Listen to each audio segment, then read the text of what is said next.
A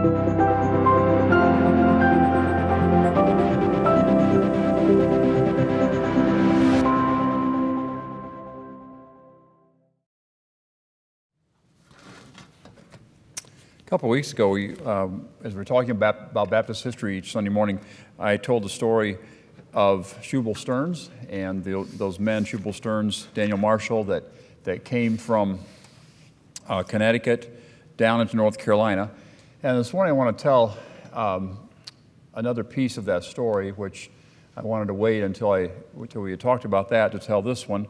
But we're going to go back a little bit and just talk about something that will be very interesting, I think, to you. But perhaps no preacher of the gospel has had more impact on America than actually George Whitefield, who is the famed English Methodist preacher.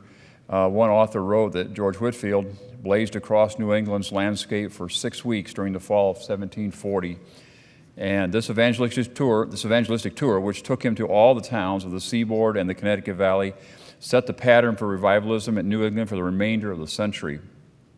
Another historian wrote, the year 1740 to 1741 marks the high tide of the revival in the middle colonies. Whitefield's preaching had stirred all classes and all churches. The testimonies to his spiritual successes, I suppose, are numberless, and it's really thrilling to read that. But however, when Whitefield made his way down the coast into North Carolina in 1739, on Christmas Day, 1739, he witnessed, about that time, he witnessed a great indifference in the people there.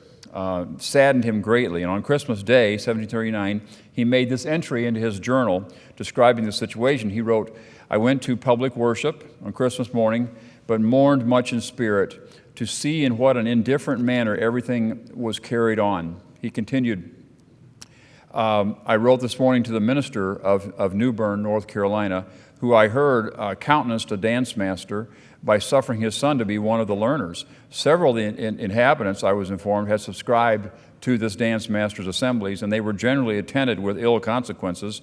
It grieves me to find that in every little town there is a settled dancing master, but scarcely anywhere a settled minister to be met with. And in that same entry, he writes these words. He says, oh, that the Lord would send forth some who, like John the Baptist, might preach and baptize in the wilderness. I believe they would flock to him from all the country round about. Now, if you know the story of what we talked about a couple weeks ago, 16 years later, God would answer that prayer. What's interesting about that timing, Christmas Day, 1739, is Shubal Stearns and Daniel Marshall hadn't even been saved yet. They would be saved in 1745, about in there. And 16 years later, the Lord would touch Shubal Stearns' heart through a letter that he received, if you recall, that said that there was no preaching, there were no churches in that northeast corner of, right there at New Bern, right there in the northeast corner of North Carolina. And these men who had been saved would be saved under Whitefield's preaching a few years later. Actually, God called to take them down to North Carolina to begin the ministry there. These men, as I said, have been saved under Whitefield's ministry. Someone said these men were much like John the Baptist. Both men were burning and shining lights, and they would establish Sandy Creek Baptist Church in North Carolina, and soon the entire area would be set aglow with the gospel. I've read some of these quotes before, but Morgan Edwards is a historian, Baptist historian, and he's quoted to referring to the South, the whole revival there in the South, in the following terms. Soon after the establishment of the Sandy Creek Church, the neighborhood was alarmed, and the Spirit of God listed to blow as a mighty rushing wind, insomuch that in 3 years' time they'd increased not only eastward toward the sea, but westward toward the great Mississippi, northward to Virginia, southward to South Carolina and Georgia. The word went forth from this Zion, and great was the company of them who published it, insomuch that her converts were as drops in the morning dew. I just find that fascinating, that George Whitefield prayed, and God abundantly blessed and specifically answered his prayer for that area.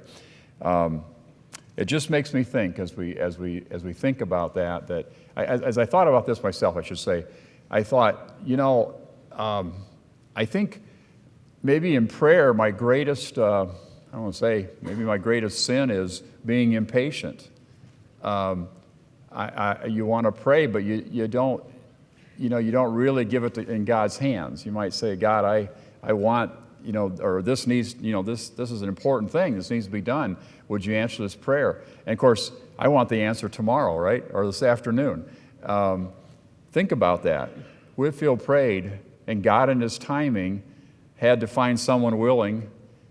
They had to be saved first, and then they had to be willing. And 16 years later, God directly answers that prayer. I just think it's fascinating that he was in New Bern, and that's exactly where Shubal Stearns ended up.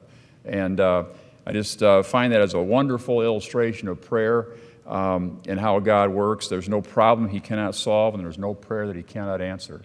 And I want to thank the Lord this morning for George Whitefield, his preaching, and for the willing heart of Shubal Stearns and Daniel Marshall as they came south to not knowing where they were going, but God knew all the time where He was sending them. And just a wonderful story, I think, to show how God answers prayer. So I want to thank the Lord this morning again for these men and their willingness to answer and to follow the Lord.